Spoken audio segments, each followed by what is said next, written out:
students, welcome back to part 14 of the first chapter, Equal Triangles. I am Neetu. Dear students, today let us continue with the questions from page number 30. See question number 8. Prove that if both pairs of opposite sides of a quadrilateral are equal, then it is a parallelogram. Okay? Hope question is clear to you, right?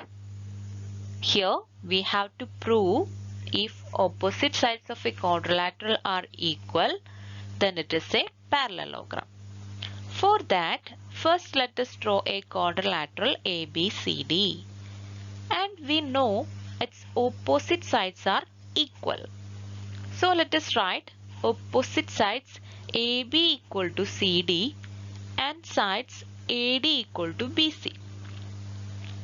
If we draw a diagonal AC, we get two triangles, triangle ABC and triangle ADC. In triangle ABC and triangle ADC, side AC is common for the both triangles.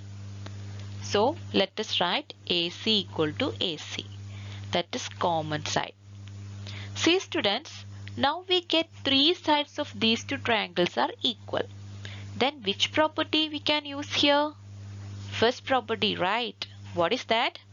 Come on, let us say together. If the sides of a triangle are equal to the sides of another triangle, then the angles opposite to the equal sides of these triangles are equal. So in this question we can say sides of triangle ABC equal to sides of triangle ADC. Then the angles opposite to the equal sides of these triangles are also equal. So let us see the equal angles opposite to the equal sides. First, angles opposite to the side AB and CD are angle BCA equal to angle DAC. See students, here these two angles are alternate angles, right? These two angles are alternate angles made by the line AC meeting the lines AD and BC, right? Since their angles are equal, the lines AD and BC are parallel. So let us write side AD parallel BC. Similarly, angles opposite to the sides AD and BC are angle DCA equal to angle CAB. See students, here also angle DCA and angle CAB are alternate angles made by the line AC meeting the lines CD and AB. Since their angles are equal, the lines AB and CD are parallel. So let us write AB parallel CD. Now we get both pairs of opposite sides of the quadrilateral are equal and parallel. And we can see the third equal angles of these two triangles. That is, angles opposite to the side AC are angle ADC equal to angle ABC. That is angle B equal to angle D. So we can say in this question, in this quadrilateral opposite sides are parallel and equal and opposite angles also equal. So the quadrilateral is a parallelogram. Ninth question. In the figure below, ABCD is a parallelogram and AP equal to CQ. Prove that ABQD is a parallelogram. Okay, ready? First, let us write the things from the question. From the question, we know ABCD is a parallelogram. So, opposite sides AB equal to CD and opposite sides AD equal to BC. And one more thing given in the question, that is AP equal to CQ. That is given in the question. Here we have to prove that quadrilateral PBQD is a parallelogram. So let us take quadrilateral PBQD. In quadrilateral PBQD, PB equal to AB minus AP and side DQ equal to CD minus CQ. Here we know AB equal to CD and AP equal to CQ. Therefore, we can say PB equal to DQ. Now we get one pair of opposite side of the quadrilateral PBQD is equal. Then let us see the next pair of sides of this quadrilateral. For that, let us consider triangle APD and triangle CQB. If we can prove these two triangles are equal, then we can say other pair of sides are also equal. Here we know side AD equal to BC. Why? Opposite sides of parallelogram. And side AP equal to CQ. That's given in the question. And angle A equal to angle C. That is opposite angles of parallelogram. Now we get two sides and angle made by them are equal. So we can say in triangle APD and triangle CQB, thus two sides and angle made by them are equal. So the third sides PD and BQ are also equal. That is PD equal to BQ. Now we get two pairs of opposite sides in the quadrilateral PBQD are equal and parallel. So we can say quadrilateral PBQD is a parallelogram. Question number 10. Prove that if all sides of a parallelogram are equal, then each diagonal is the perpendicular bisector of the other. Okay, question is clear? Here in this parallelogram, four sides are equal in length. So let us draw a parallelogram ABCD with four sides are equal. And we have to prove that each diagonals of this parallelogram is the perpendicular bisector of the other. What is perpendicular bisector, children?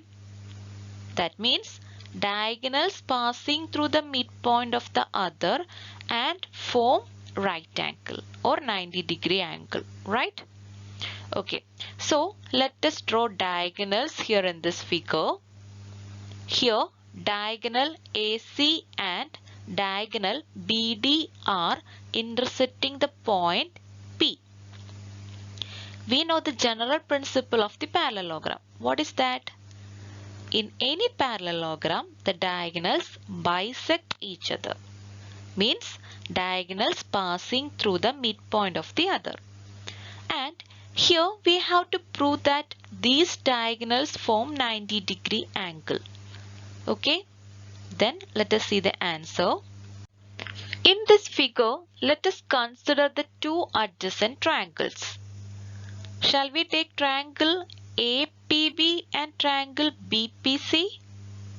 Okay, then in triangle APB and triangle PBC, side AB equal to BC. Why? Equal sides of a parallelogram. And side BP equal to BP. This side is common for the both triangles. And the third side AP equal to CP. How? We know the general principle. In any parallelogram, diagonals bisect each other. Now we get three sides of these two triangles are equal. Then the angles opposite to the equal sides of these triangles are equal. So here we can say sides of triangle APB equal to sides of triangle BPC.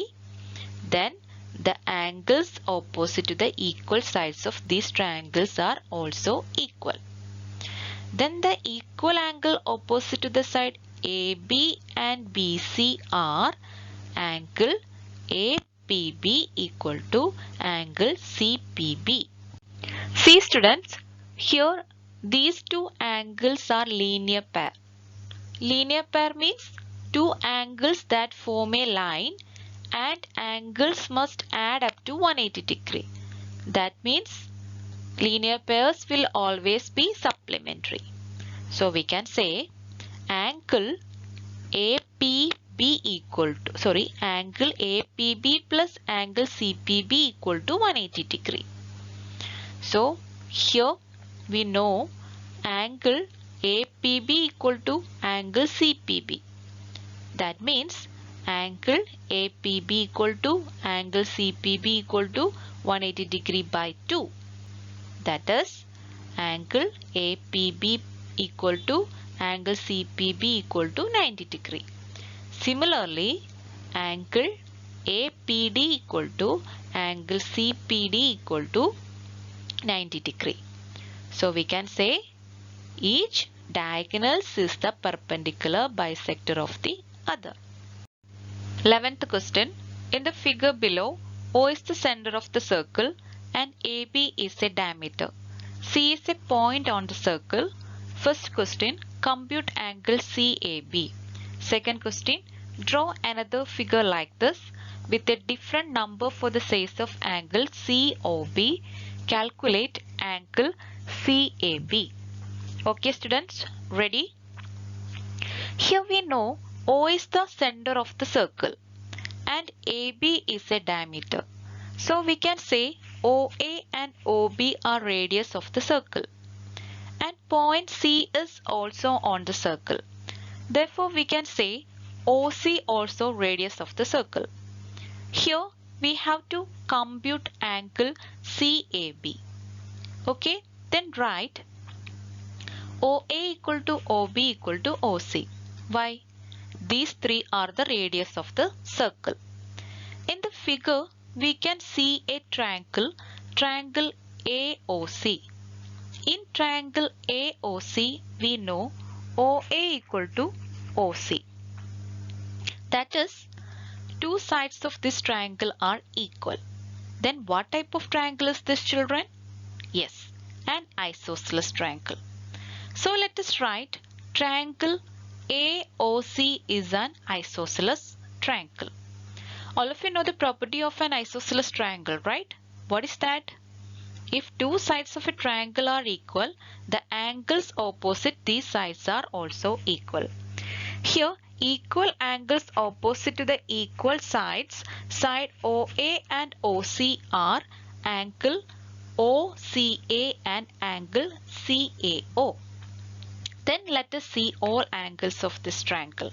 First, let us see angle AOC. For that, we know angle AOC plus angle COB equal to 180 degree. Why?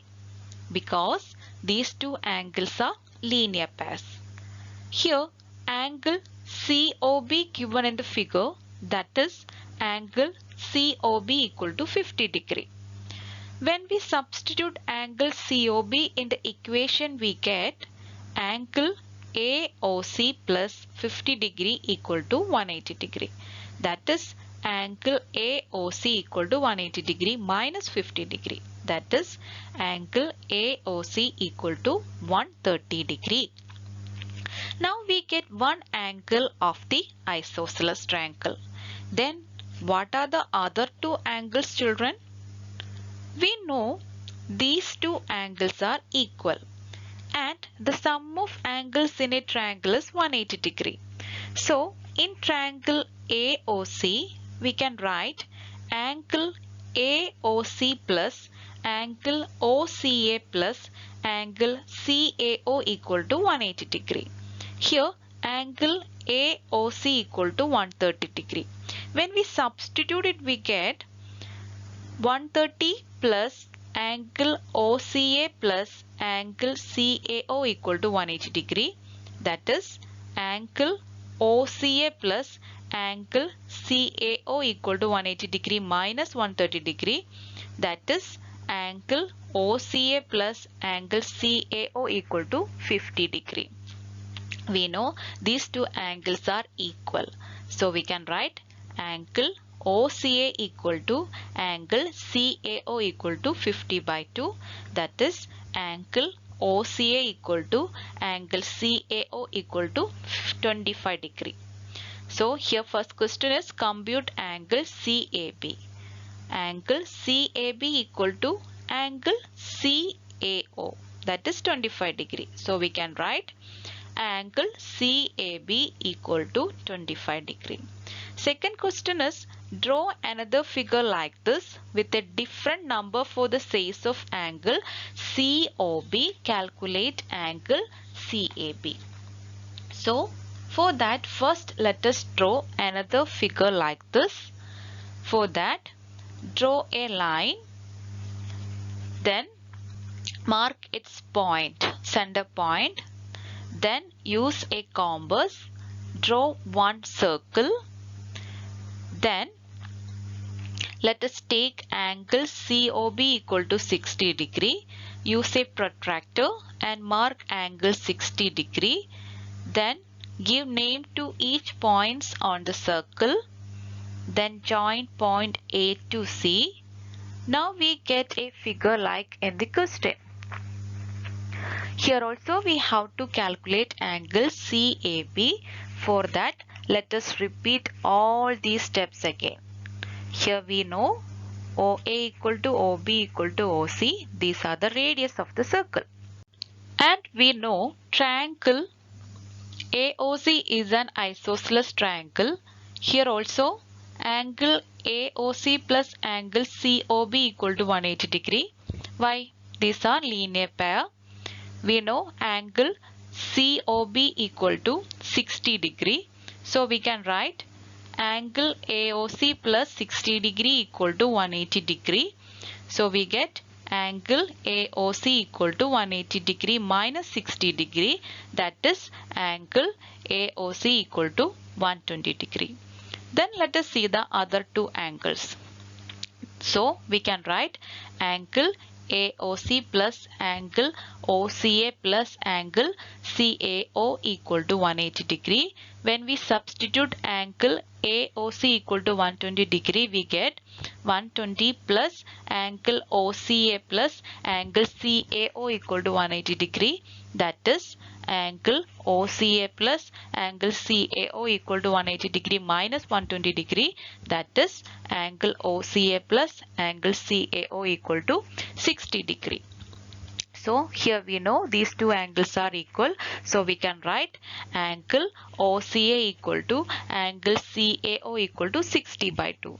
That is angle OCA equal to angle CAO equal to 30 degree. So here we have to calculate angle CAB, that is equal to angle CAO, that is 30 degree. So we can write angle CAB equal to 30 degree. This is the answer. Hope it's clear to you. Question number 12. In the figure below, O is the center of the circle and AB is a diameter. C is a point on the circle. First question, compute angle ACB. Second question, draw another figure like this, changing the size of angle COB and calculate angle ACB. Okay, this question is almost similar to the previous question. You can do by yourself. So I wish to give this question as homework. Then see you in the next class. Have a nice day.